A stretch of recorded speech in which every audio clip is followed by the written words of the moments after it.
ask you what you did, don't tell them. Just tell them to come see me.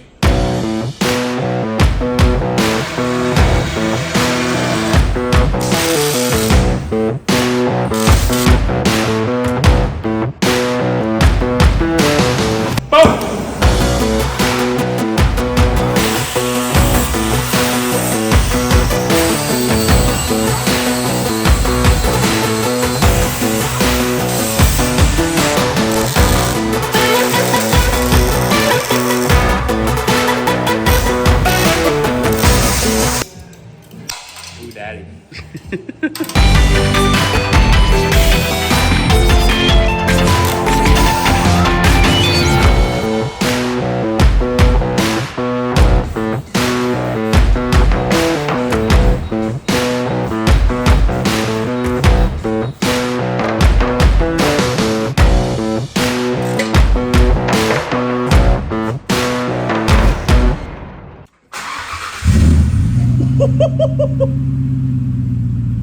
That's way better than idle, eh?